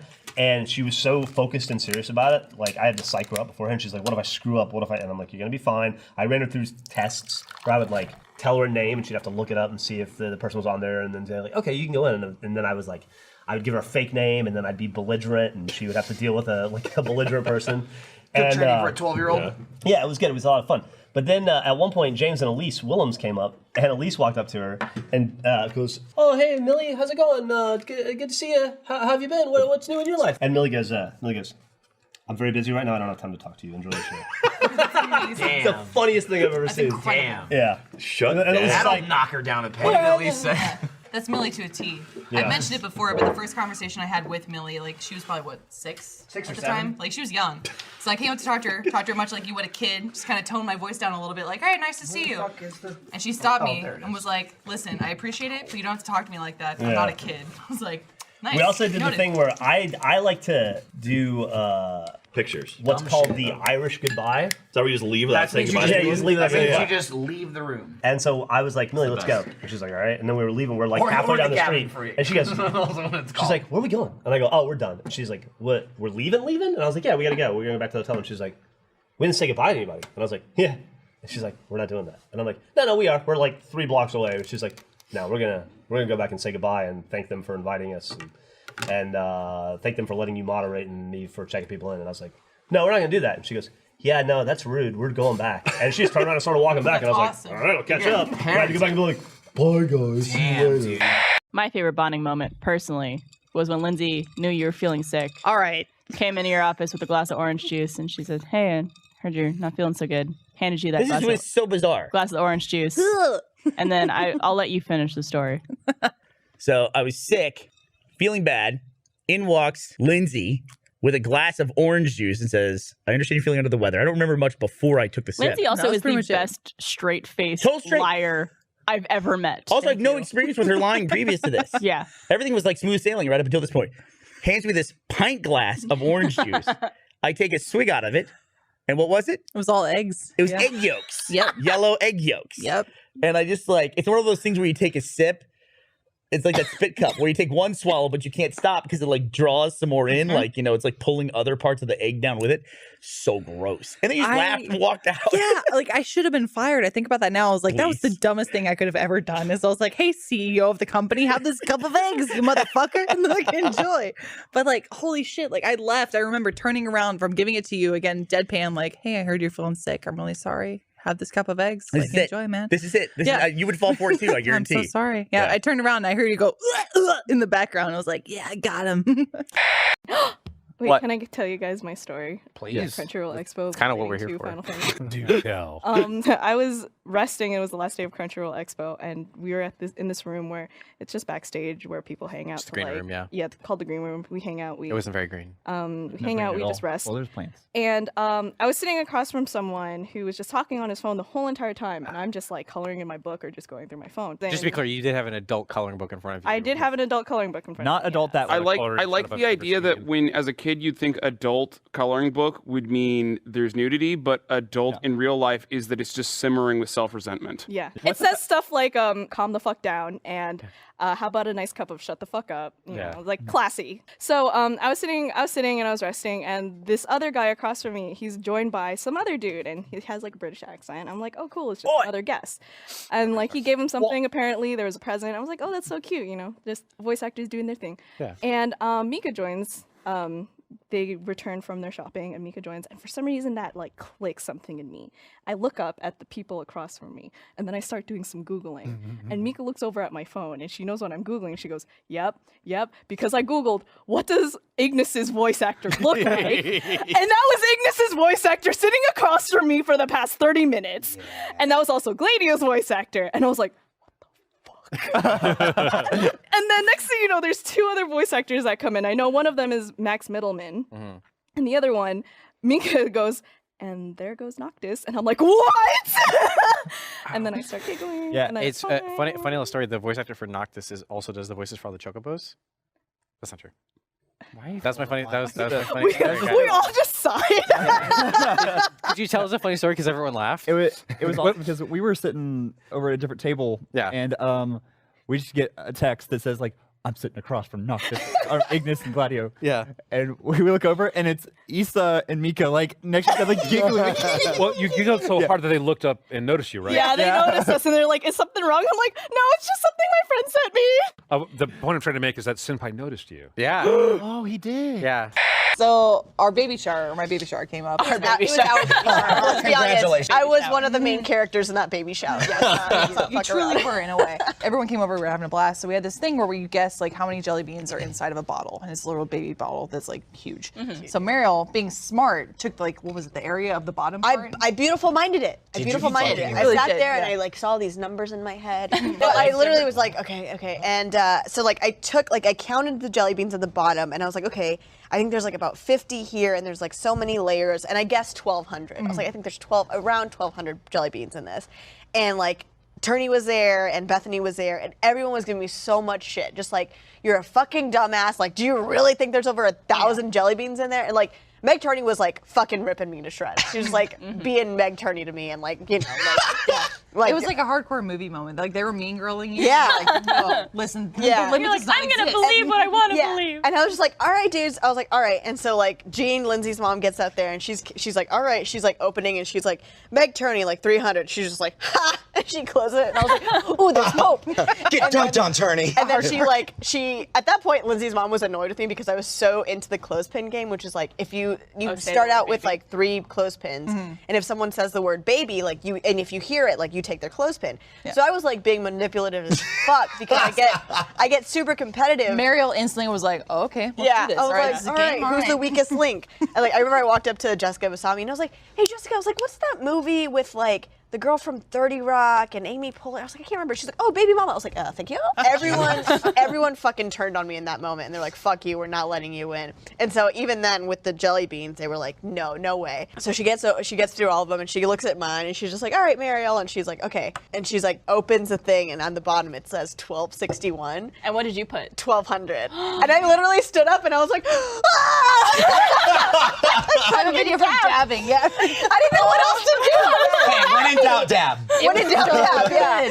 Dude, I have been fucking eating so much food You fucking found me eating yesterday. You're in the corner just busted into Jersey Mike's. Literally, we went to Jersey Mike's. Lindsay and I went to Jersey Mike's yesterday on the way home. And I was like, I'm gonna get some food on the way home. Like, there's not a lot of stuff, you know, because we live outside Austin. There's more options in Austin. Yeah. So I was like, let's get something while we're here. We'll go to Jersey Mike's. So we go to Jersey Mike's. But I was like, do I get like a footlong, or like, do I get like half a sandwich to eat on the way home and then another half when I get home? And I was like, I could go for like a hot sandwich right now. I can eat it on the way. Fuck. I'll just get one. I'll just get one sandwich. Fuck it. So Lindsay orders her sandwich, and then I'm like, I'll take a giant, like, I think I got salami and cheese. And he's like, okay, cool. And he's making the sandwiches, and as he's fucking making them, I already ordered the giant. I'm like, you still got the grill on though? And he's like, oh yeah, grill's still going, because like they shut it off sometimes like 2 hours before they close, like some places. And I'm like, how long would a chicken cheesesteak take? He's like, oh, like no time at all. I'm like, give me a regular of those too. so I got a fucking giant sandwich and a regular sandwich. So as soon as that happens, Lindsay's like, all right, he's making the food. She's like, I'm gonna use the bathroom. So she goes in the bathroom. I'm like, all right. He finishes making all the food. I get handed it all. I'm like, fucking start eating it here. So I sit down. I start eating my chicken sandwich in Jersey Mike's with my foot-long sandwich next to me to take home. And then Jeremy walks through the door. And I go, stop! I'm like right at the front door. He goes, oh! Hi. I went like, oh no. Yeah, you're like, oh no. Oh no. Hey. And then went over to the counter. It was and then as I bizarre. was ordering, Lindsay went behind me and she was Please. like, oh, they'll let anyone in here. It's just so funny. Then Lindsay's like, all right, let's go. I'm like, all right, hang on. All right, see you later, Jeremy. And I took my sandwich and I left. I got 2 regulars. I got 2 regulars, something I went in there, and I would have felt bad because I feel like Kat would have yelled at me because I got 2 subs. I ate all of it. So I ordered 3 Damn. subs, 1 for Kat, and then 2 for me. And then I went home, and I quickly ate one of them before she got home. Nice. And threw away all the others. And now she knows. Jeremy, why is there an extra wrapper in the trash? We haven't even talked about it. We kissed. We gave a peck. Bernie, you can kiss Miles right now. You've kissed more dudes than women at this company. I don't know that I have. Kissed Carrie. I don't. Everybody kisses Carrie. Yeah, it's fun. He's gentle. I haven't kissed Carrie. But now she's licking Jeremy's face on the. To be fair, she was licking icing. We didn't really make contact with the face. There was too much icing. Yeah, right. And it was delicious. Get the lift. Got a little taste of that Jeremy in there. Yeah. Go ahead. It tasted so hairy. You did it. It was like 2 cheek licks, but then you went for beard, and that was commitment. That's because there was a chunk of cake in the beard. I kissed Max Krumke recently, and kissing dudes with facial hair is weird. Yeah, it is. That's got to be strange. I don't think it's strange for a woman. It depends on how long the beard is, especially how long the mustache is. Because if the mustache is creeping into the lip part, you have to like lift it to find the lips. Do you lift it with your lip? No, just with my fingers. No, you don't. You like What? you like grab their face and like with thumbs push it up. Do some of this. Yeah, actually. You do not. You like You nurse have to. the hair out of the way. It's like I don't believe you. It's like you having go in for a kiss with someone with a beard, and you just go. Hold on, let me get my comb. The way you're describing it, it sounds like an uncircumcised face. Is the way the way your hand motion and everything. Ben, can you come here for a sec, Ben? Can I use you as just a quick? Yeah, Ben's I'm got not a gonna. wicked- Ben's got a Calm wicked down, Twitter. beard. But no, just come here real quick. I just need to see your face. So, Barbara, you're telling me like you go in, you're like, oh, you're so beautiful, and you just do that, and then go in. When Is that you what do you're it, saying? when you do it, I want to kiss Ben. Now, when I see that, I always wanna kiss It's way more attractive. Thank you, Ben. I guess you kind of go in it at like an angle, like go like up and under, like under the mustache. Listen, I was talking to his grandpa one year at this convention, actually, and he was like, thank you so much for taking my boy under your wings and making a thing out of him. Is that you doing an Italian accent? Yeah, that's your dad's. That was grandpa. flawless. And I'm That was like, great. I was like, it's all Gavin. He's Was he very, wanking very you off at the same time? Yeah, he was. He was like, Thank you, "Sir, thank please." you so much. I was like, please stand up. You don't have to bow. And I was like, well, it's all Gavin. He's very talented. He's an exceptionally talented young man. And he goes, he's the boy with the golden hands. And I was like, I don't know what that means, but sure. He's the boy with the golden hands. It's the second language. Dude, you told me the other day you had a pretty sweet... No, don't move away from that. Yeah, what? We need to get to the bottom of. He's the boy with the golden Granddad, he's got the hands of gold, the slow-mo hands. Yeah. all right. You gotta push that button, James. You gotta push that button. Move on. I assumed it was like an Italian colloquialism for like talent. Right. Yeah. Or he's fucking crazy. Or he made his living like getting his hands peed on in some weird sex thing. He's Yeah, like, that's also possible. yeah, it's like a golden pre-shower. You just piss on my hand. Pre-shower? Cool. Yeah. It's not your whole body. It's just the hands. I like the thought of Gavin's grandpa being like, it's the boy with the golden hands, period, moving on. That's what he is.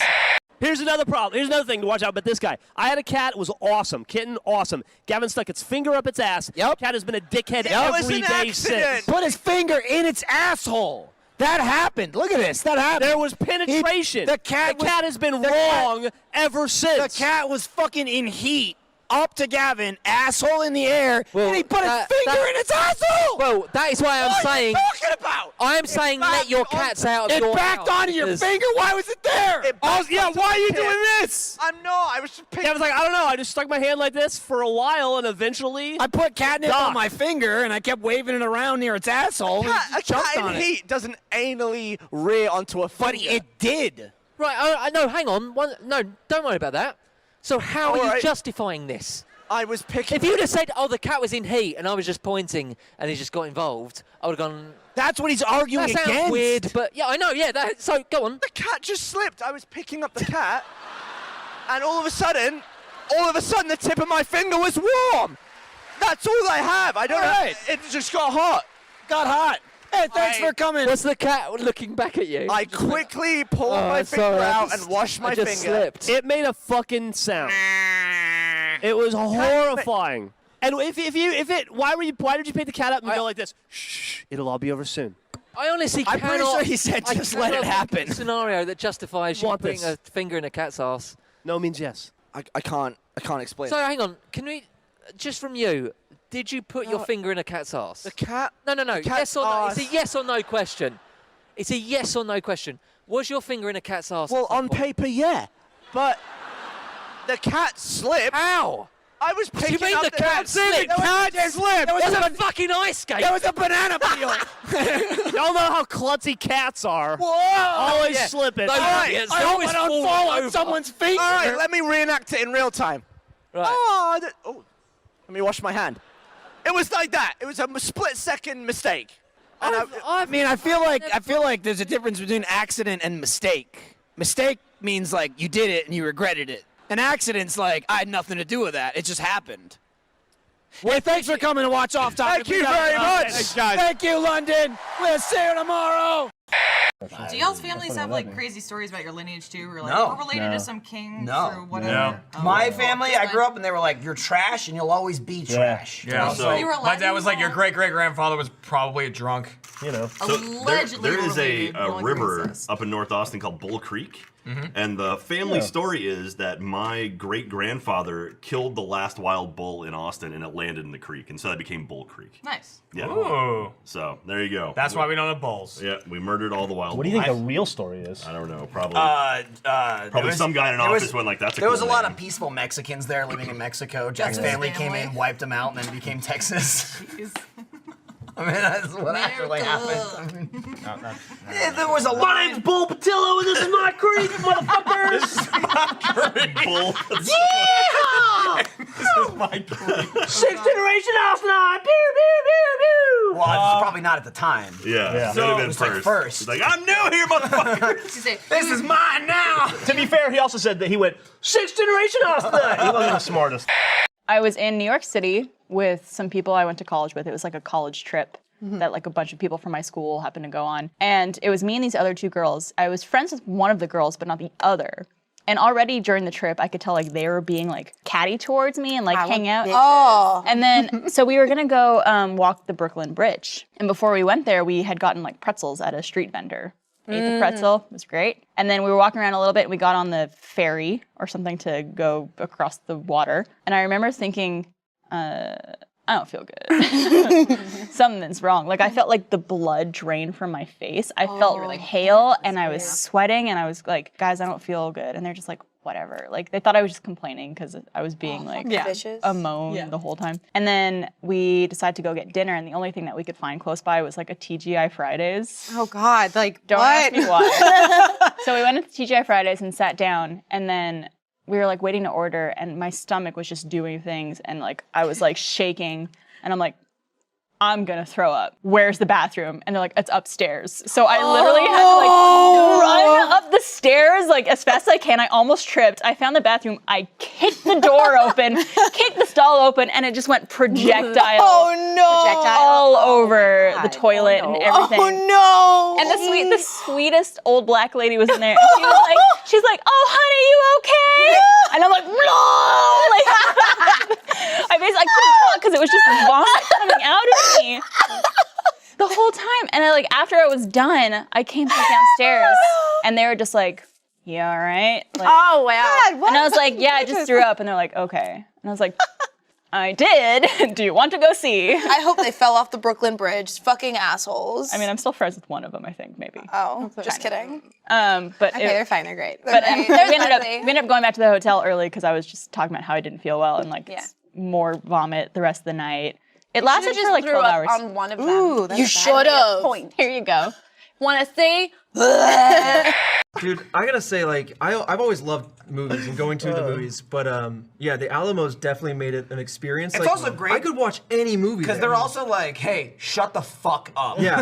Or we'll throw you out. Yeah. No one talks. Again, I grew up in New Jersey. Every motherfucker ever talks awesome and roast. screamed and Awesome yelled. roast And you shit. can't say shit. If you were like, hey, be quiet, you're gonna get stabbed. Like, you're gonna die. Like literally, I have been so many times in a theater where two people are standing up screaming at each other that they're gonna beat the shit out of each other. Because some guy's like, quiet, and they're like, shut the fuck up, I'll kick the shit out of you. Like, I've been in so many movies like that, where it's like, I'm just trying to fucking watch Iron Man 2. I'm just trying to watch it. Can you fucking stop? The one dude, I know, and the one dude's just like, you're gonna have to make me shut up, you motherfucker. I'm gonna fuck you up. No, seriously. Hey, You wanna take this outside? You wanna take this to the front row? Go. And they go fight for the screen. all the time. And then they get into those fights where they're just like, "Yo, do some, do some." They're looking at each other. I'm like, are they gonna kiss or are they gonna fight? they Like, chest out, arms back. The only thing I've seen in Alamo Drafthouse is people get wasted. There was a woman like 3 seats down, it was all empty in between, who was fucking sloshed. Like, she sat down in her seat and was like, I'm about to say, was she a woo girl? Was she like, woo? I haven't had an experience with drunk Draft House viewers until literally the last 2 times I went. Both times I was sat next to a couple that, like, last time they just got a picture of some IPA. I was like, all right, they're gonna split it. Then they got another one, and then like some mixed drinks on the side. I'm like, they're gonna get fucked when they stand up. When they stand up, they're gonna feel that shit. And she felt something. She fucking stood up and went immediately down. Oh, fuck. Over the roast, because it's like Holy stadium shit. seating at this one. So she was in some guy's lap down the way. Oh, luckily the guy was like, awesome. woo! Yeah, he was like, woo! And she was like, whoa! She looked up at me and she was like terrified, like mortified that like, did this actually happen? I once dated a girl who had a really cool car. I met her, thought she was pretty decent, and then found out she had a really cool car, so I just dated her Stuck around longer a little than more. I should have. Did you guys fuck in the car? No. What? She was Bullshit. Like, she was celibate. It was really weird. And she was like, I was that's like the place that's to do where it. you do it. No, in your fucking cool car. Yeah. I don't know. Driving out to a It's very lookout. versatile. It's at night. There's a field. There's no one around. You guys get out, bend someone over the hood. Well, I'm just saying. that's outside of the car. No, but it's on the car. I think it's the cars involved in the sex. Keep the engine revved. Have you ever gotten when you get a blowjob in a car? Oh. Roadhead. Yeah. You have? Yeah. Like while you're driving? Yeah, I had to- Obviously while he was driving. Yeah. She was like, Let me know. Let me know. You're my eyes. Should I merge? Should I merge? No, just keep going. It was it was like a long trip back, and we're like driving somewhere, and it's like, why not? And then I had to pull over because I was like, I'm gonna crash. It's like, it was a weird I thought thing. you were, like another C word you were gonna use. Well, it was one or the other. Yeah. Or Something both at the same something time. was gonna happen, and I had to pull over. An eruption. Yeah. Of some sorts. Yeah. Yeah, I imagine it would be difficult to have an orgasm while you're driving. Uh-huh. Yeah. If it was an empty road, then maybe. But because there were like cars, and like it was one of those weird things too, where there's like truckers driving by, and I was like, Did I ever tell you about when I saw someone getting roadhead in LA? What? I was there with Bernie and Gavin, and Bernie he rented a car that was like one of those like bigger like SUV cars, and I was in the passenger seat, and we were stopped at a red light, and I'm just like looking around, and I look over, and I look into the car, and there's a woman, her head's just like in this guy's lap, and he's like this with the steering wheel. Yeah, he is. And he sees me looking, and he goes. And I'm like, all right. It's like, what am I gonna do, dude? I was just like, living the LA life. I love it. I love it. So the other day we had the $1 Million Butt season 5 wrap party. So I thought, I was already home. I thought, I want to go out and actually have a couple beers. So I'm going to take an Uber instead of driving myself there. I went to go meet the driver of my rideshare service of choice. And he texted me and said, I'm here. And I said, okay. And where I live, there's not like, where it's getting picked up, there's not a lot of street lights. And so it was dark and I had my jacket on. I had my baseball cap on. I go and I open the door and the guy goes, are you Bernie? And I go, yeah. You looking for Bernie? He goes, yeah. Pulls away. While I'm standing there with my hand on an open door, he just like guns it and takes off. So where like I let go of the door shuts on its own and he just drives away. And I was like, all right, well, I'll text this guy through the app. And like, hey, you left me on the side of the road standing here. No reply at all. Zero reply. And I wait just for the hell of it. I wait 5 to 10 minutes. He's halfway to the destination on the GPS, just driving there. The trip started, and I'm like, what in the world? Won't answer my phone calls or anything. So finally I just go, all right, cancel the trip. And I canceled it. And I'm sure that when I canceled it, he probably went, what? Why did you cancel the ride? And he's like, where the hell? He must have wondered what the fuck happened to me. I was really tempted to let him go all the way. And you actually think that he thought you were in the car when he drove off? Like there's a give. There's a noticeable give when someone sits in your car. Yeah. You should know that by now. Attention? Wow. What if the trip canceled? He looked back and was so amazed, and he just swerves off the road. That was crazy. A ghost all along. And then I got another ride. And when I got there, I was telling people the story. And Ashley was there, and I met Ashley there. She went out with Gavin for drinks earlier. And I'm telling this story about the Uber. And I'm just like, Ashley's standing next to me. I got my arm around her. And she's like fidgeting like this. And I'm just talking and telling this story. And she's like, keeps fidgeting. And eventually she just like literally takes her hand and pushes me away. And I go, what is the problem? And she says, you're trying to undo my bra. And I didn't realize this while I'm telling the story. I'm just like, out of like some kind of weird muscle memory, I was just trying to unhook her bra with my left hand, like absent-mindedly. What's wrong with you? I don't know. I have no idea. I was so apologetic about it, but I was also laughing pretty hard too because I realized, oh yeah, I've been trying to unhook your bra while I've been telling the story. And Well, I mean, you'd been through a traumatic experience. You like didn't know whether you were in the car or not, so your mind was somewhere else. I needed to make sure that I existed. Still the topic of all-inclusives. There's like one of my favorite things to do with those is to go up to the bar and just be like, make whatever. You know what I mean? Right? Like I'll just be like, Give me a sit at the bar, specialty or yeah, something. just do whatever you want. Yeah. Like here's the kind of shit I like. Go for it. So I walked up to the bar one time and I did that, and they gave me a drink, and there was these two guys standing next to me, and one looks at me, he's like, I like that. I like your style, kid. And I was like, thanks. Like I was probably 19 at this point, but like you can drink at 18 there, so I'm like, cool. And they're like, you want to do a tequila shot with us? Like, we're doing one right now. I was like, all right, sure. And he's like, how's it going? Friends call me J Money. So that's how he introduced himself. How old was this guy? Like maybe 30 at most. Okay, because I was pegging him at 55. No. He's He's like, you know, friends call me J Money. Okay. You can call me J Money. Okay. I'm like, okay. And he's like, this is my friend, Downtown Vic Brown. Good start. I was like, all right. So they poured a shot of tequila for all of us. And so at 18, I hadn't been drinking that much, at 19. But so had like a shot of tequila with them. They're like, all right, one more. This one's for like, what are you? And I was like, Jeremy. I was like, Jeremy? He's like, no. Who are you? And I was like, Dooley? All right, Dooley. Only cool. we knew at the time he would have been like, Monster Truck. Yeah. They're like, all right, Dooley, J Money, Downtown Vic Brown. Another shot. So we had another shot. And so I walked back to my parents. That's what I was doing. Like, I was there with my family. Like, I got J Money, and, got me. Sat down with them, and like I was just sweating and didn't even realize it because like all the alcohol was coursing through me. It was really like humid out. My dad's like, what the fuck happened to you? And I was like, fucking Downtown Vic Brown, man. J Money. Did you do heroin? What are you talking about? Over me. I've walked into a story. Goodness. Yeah, it was a good one. Can I do a very quick thing about the end of Infinity War? So I went to go see that movie on a Monday night by myself at like 7:30 or something. Towards the end, fucking Thanos does his little snaps. Yeah. And everyone starts disappearing. I'm like, holy shit, we're doing this. Okay, cool. Because I never read the comics or anything. So T'Challa goes, and I hear like a few sniffles in the audience, and then I hear a big one, 2 seats to the side of me. And there's this like middle-aged woman there, just like bleary-eyed, like she's in it. I'm like, oh man, wow, she's really into this. Like that's really cool that she's having this emotional connection with this film. But then she had to ruin it for everyone else because as soon as you get that, Mr. Stark, I don't feel so good. And I'm like, what the fuck? And of course Peter's going and he's clinging. He's like, I don't want to go. And she goes, no. And I'm trying not to laugh, and I feel bad for like a number of reasons, but like, dog, she was in this zone. Like her only child was like going. I wanted to go over and like give her a blanket and cocoa and be like, have that talk with her that this dude he's had with his son, man. I can't think of the last time I saw someone have that one. All right, I'm done. So the woman who was sitting in front of me when I watched Infinity War, like there's a scene where Tony Stark gets stabbed. Yeah. And I was like, oh my god, they're gonna kill him right here. I wished I'd have been it. The woman in front of me goes, no. I did that. I had that same reaction. And then the lights come up in the theater, and she goes, well, that movie fucking sucks.